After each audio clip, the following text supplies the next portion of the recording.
Okay folks, it only took 2 days. Yes, 2 days for this city to completely steal my heart. We are in Prague, checking in our Airbnb. Yours truly as always. A little bit of a living room.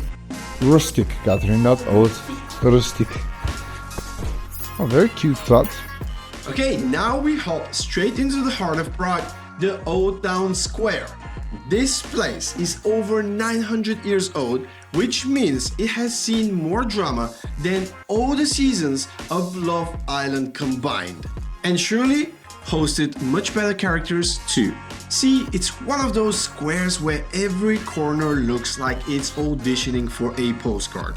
Medieval houses, colorful facades, cobblestones, the whole place is just pure beauty. Right here, you've also got St. Nicholas Church, a gorgeous Baroque masterpiece on the outside and inside. And because Prague likes to casually flex its culture, because why not, the church hosts classical concerts almost daily. Tickets are around £22 and some other churches do it as well. And of course, the celebrity of the square, the Astronomical Clock. Built in 1410, it is the oldest still operating astronomical clock. It shows the position of the sun, the moon, the zodiac signs, basically a medieval smartwatch. And listen, if you want souvenirs, please do not fall for the mass-produced plastic regrets. Instead, go to the Prague City Tourism gift shop right next to the clock tower. Everything there is made by local artists and worth every koruna. Next up, Wenceslas Square. Prague's long, elegant boulevard where every building looks like it got dressed for a red carpet premiere. This whole area exploded during Prague's cultural boom in the late 19th and early 20th century. Think theaters, cinemas and grand cafes. Back then, this was the place to be seen, and honestly, it still looks like it. At the top sits the National Museum, looking like it's posing for its big close-up in a vintage film. We didn't go inside as 2 days isn't enough time for everything, but tickets are about £13, and if the exhibitions are even half as impressive as the exterior, it's definitely worth a visit. However, we had time to stop by Cukrárna Myšák, home of the legendary caramelový větrník, a caramel cream choux pastry that will spiritually realign your chakras.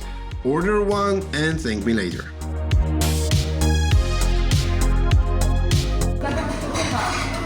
It's delicious. It's like the better version of the English scone. This is a dulce de leche, really nice, very thick caramel. The cream is amazing, and the bottom so fluffy and just melting in your mouth. From this pastry heaven, we are heading to the Powder Tower, a Gothic gateway built in the 1400s that once stored actual gunpowder. For about £10 and a casual 186 steps, you can climb up to the top.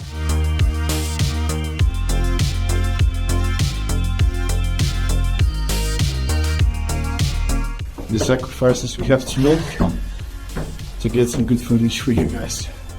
But trust me, the view is worth every single step. Prague's rooftops look like the entire city was styled by Wes Anderson.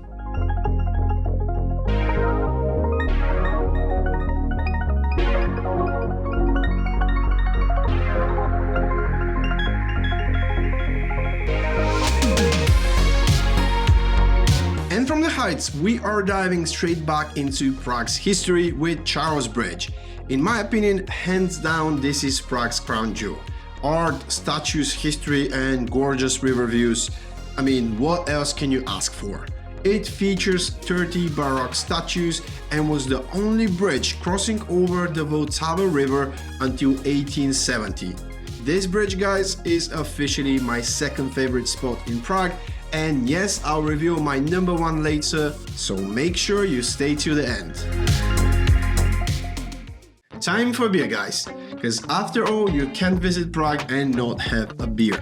Did you know that the Czech Republic has held the top spot for the world's highest beer consumption per capita for decades? Well, cheers to that. Next up, the Lennon Wall, Prague's ever-changing canvas of power and rebellion. It's basically the city's legal graffiti diary, but it's also a quick 2-minute stop, in my opinion. And that's a wrap to day 1. Day 2 begins in the Jewish Quarter, one of the best preserved Jewish districts in Europe. You'll find synagogues, the old cemetery, and centuries of history that survived against all odds. It's beautiful, but also powerful. Now, the big one, Prague Castle, the largest ancient castle complex in the world. If you want the full experience, grab the main circuit ticket, which costs around £16 and covers the following castle buildings. St. Vitus Cathedral. This Gothic masterpiece took over 600 years to complete and houses the tombs of Bohemian kings. The stained glass alone is enough to make your jaw drop. It is definitely a must-see while you're in Prague. Old Royal Palace. Once home to Bohemian rulers, it's full of grand halls and history. Very quick to report. This is a bit of a disappointment. So yeah, don't queue if you have to. Okay, next we're going to the Basilica of St. George. Here it is. Prague's oldest surviving church, dating back to the 10th century with its striking red and white facade and peaceful cold interior. Next we're going to the Golden Lane. Again, heavy thicket reading. Once home to castle guards and later alchemists. This street, guys, is basically straight out of a fairy tale, and it's perfect for photos with many little gift shops that I'm sure you're going to enjoy. So there are good shops for buying stuff that you don't need, according to Catherine, but I feel like there is a really nice souvenir, so definitely make sure you stop by each one of those shops. And as every other castle, there are also some dungeons, so let's take a look at them. And now we are leaving the castle. Yeah, Catherine is not impressed, but it's still good to go in, browse a little bit. Don't spend the whole day because it's too much. We did it for about 2 hours, 15 minutes, so it's definitely doable. Yeah, we'll check this out now. The views from the South Gardens alone, looking over the red rooftops and spires of Prague, well, that's pure magic, and that's definitely worth the hike up to the castle.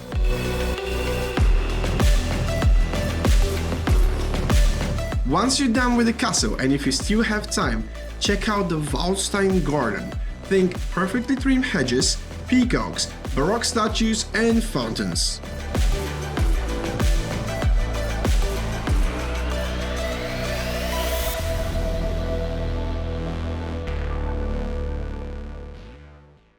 Just below the castle are also the gardens of Prague Castle, which are beautiful, peaceful, and very, very Instagrammable.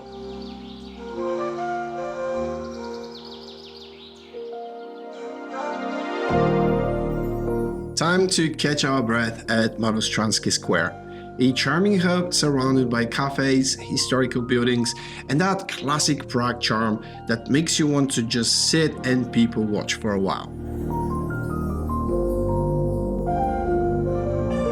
Once rested, it's time to spike the energy levels, and the first stop is Grounds Coffee L4, home to the only working pressure espresso machine in Prague. Perfectly crafted coffee to kickstart the afternoon. And you know what? This coffee pairs very nicely with Trdelník. Sure, they're touristy, sure, they're everywhere, but yes, I think you absolutely have to try one. We are at Trdelník. We're about to try it. So we're going to try it in a little bit. We just need to find a nice cozy spot because it's way too busy on the street. Let's give it a try. And I'll set a little bit of cream on the side.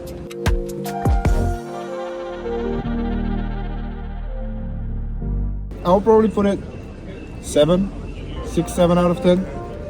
But it's a good thing to try when in Prague.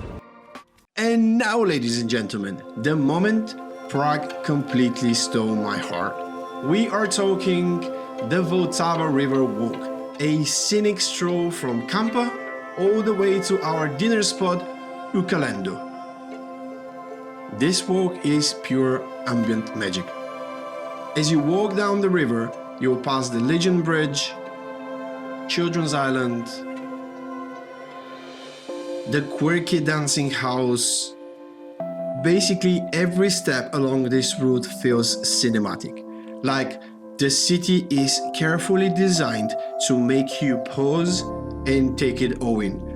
This, for me, isn't just sightseeing. It's stepping into the rhythm and soul of Prague, and it's beautiful. And just like that, we arrive at my favorite spot in Prague, SLIKR studio. Okay guys, we are going to try some weird Czech milkshake strawberry beer or bora. Cheers. Very nice. It's very nice. Yeah? It doesn't taste like milkshake. You know what's even better? The view. So I'm gonna do this. Look at this. The sun is dipping low, painting the river with golden reflections. It's peaceful, quiet. It's the perfect place to sip a drink, soak in the views, and feel the city breath around you.